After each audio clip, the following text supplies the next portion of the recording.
May isang kababayan tayong Pilipina na nagbahagi ng kanyang karanasan nung nag-travel siya papunta sa Hong Kong. At dahil nga may expo doon, ay namili siya ng mga diamond na aminado naman siyang ipang-business niya. Yung sa kanya daw kasi ayon sa kanyang post or sa kanyang caption, ay hindi niya or hindi sa kanya nakasuot at nakalagay pa ang price tag at mga resibo. Kaya guys, ayon sa kanya na hindi lang basta QR code ang e-travel. Kung may dala kayong mamahaling mga alahas lalo na't ipang nenegosyo nyo, ay kailangan nyo itong i-declare. So this is the jewelry haul na binili natin sa Hong Kong Expo. So totoo lang, ang reason kung bakit binilhan ko na yung sarili ko nung mga gusto ko na jewelry, it's because nagpa-plan ako na mag-business ng jewelry. Seryosohin ninyo yung mga e-travel ninyo. Akala nyo QR lang yun. Dahil nagbayad ako ng 300,000 pesos penalty sa aking tax dahil sa mga binili ko na jewelry sa Hong Kong. So mag-story time tayo habang pinapakita ko ito sa inyong lahat. Wala naman talaga akong balak bumili ng mga diamonds, pero sabi ng best friend ko, dahil birth month ko ngayon, punta na lang din ako dun sa expo. 19 pieces lahat tong jewelry na to. Ang hinahanap ko talaga sa expo is earrings na diroscas or di-screw, kasi nga walain talaga ako.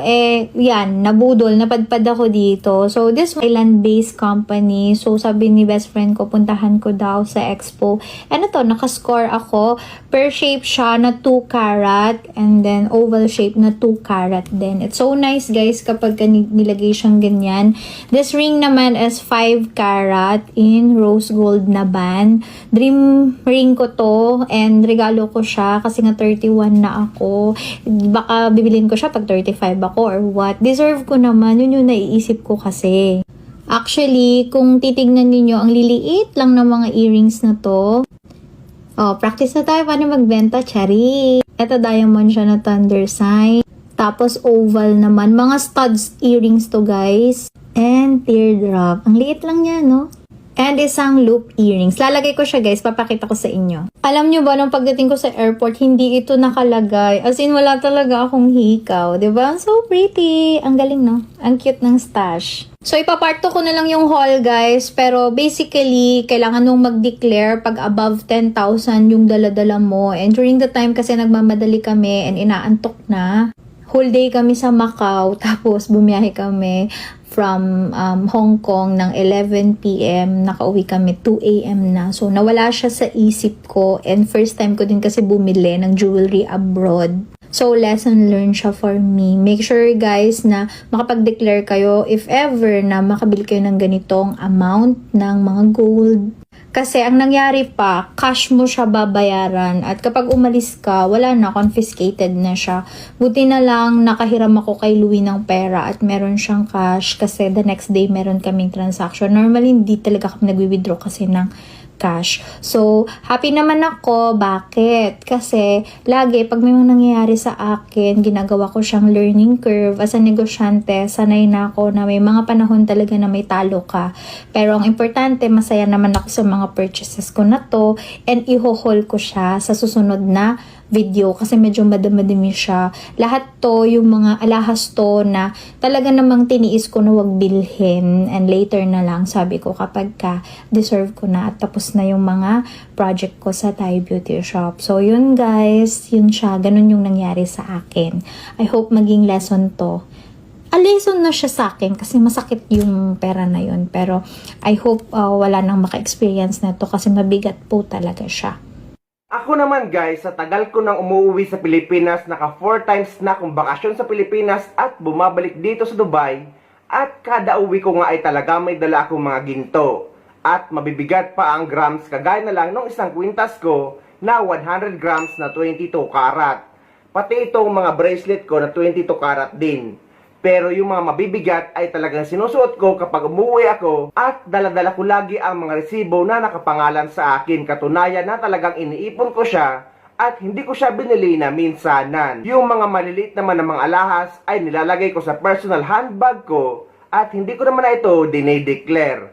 At yun nga guys, iniiwan ko na yun sa Pilipinas. At pagbalik dito sa Dubai ay panibagong ipon na naman ako ng mga ginto. Hindi ko na ito dinedeclare dahil nga pang personal ko ito at ipon ko ang mga ito at sinusuot ko at hindi ko naman intensyong ipangbenta. Ganito din ang ginawa ng mag-asawa nung umuwi sila sa Pilipinas. Sinuot nila ang mga daladala nilang mga alahas. Bias ko lang pagdating yung airport Pilipinas, nakasuot ka ng ganyang alahas, ganyang karami na alahas, na question po ba? Actually, kaya ko nga siya sinuot kasi para hindi siya mako-question, kasi nga yung personal use mo hindi siya ko-questionin.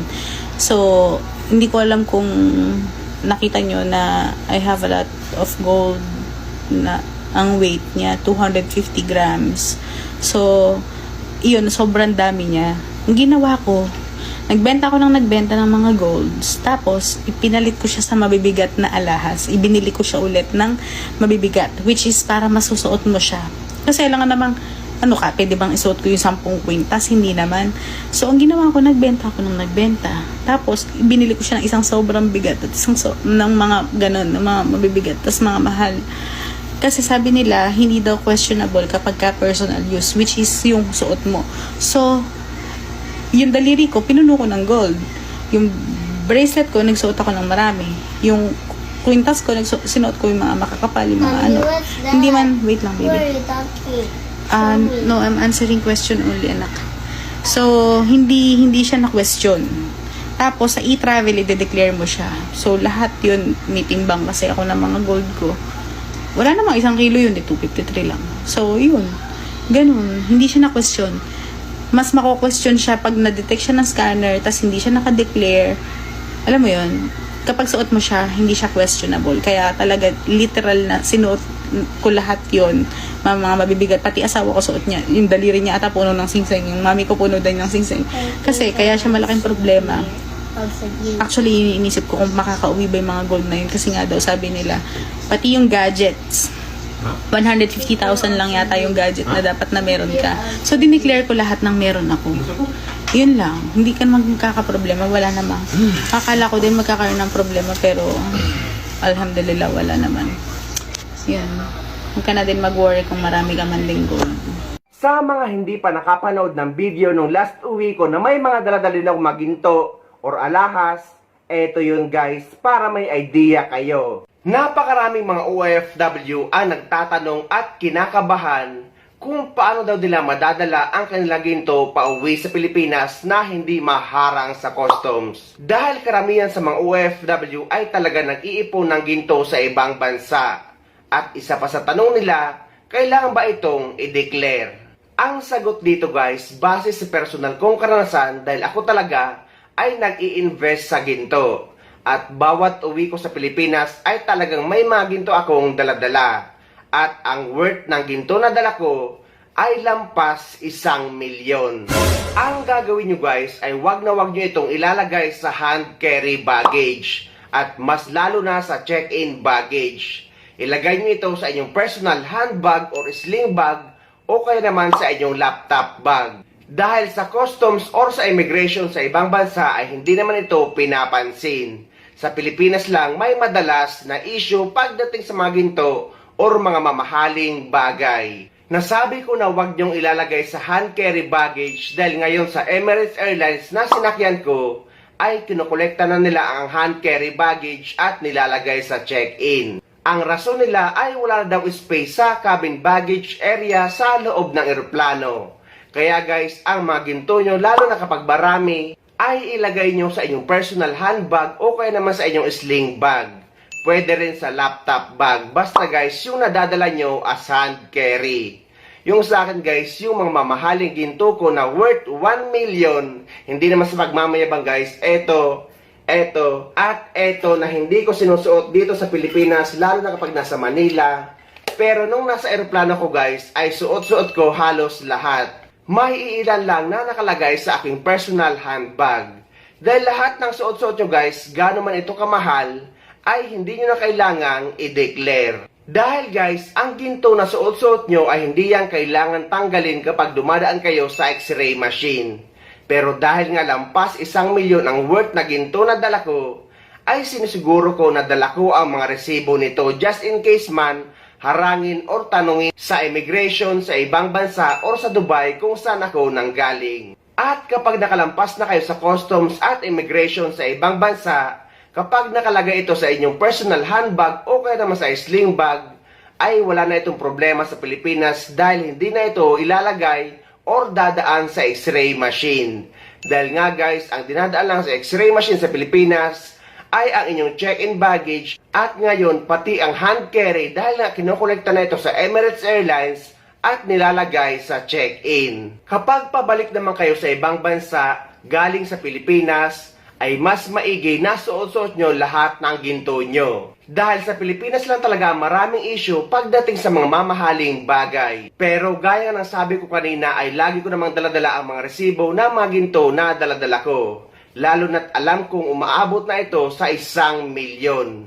Dahil guys, proof ito na hindi naman ito pang benta at pang personal nyo lang. Inuulit ko din na lahat ng mga suot-suot nyo, gaano man ito kamahal, ay hindi nyo yan kailangan i-declare. Sa mga nagtatanong naman, paano daw yung mga ginto na wala na ang resibo? Ang sagot guys, kung iilan lang at hindi naman karamihan, ay wala namang yang problema. Kahit ilagay nyo pa yan sa inyong hand carry or personal handbag. May mga OFW kasi na nireregaluhan sila ng kanilang amo ng mga ginto. So inuulit natin na kung hindi naman yang karamihan, ay wala naman yang problema.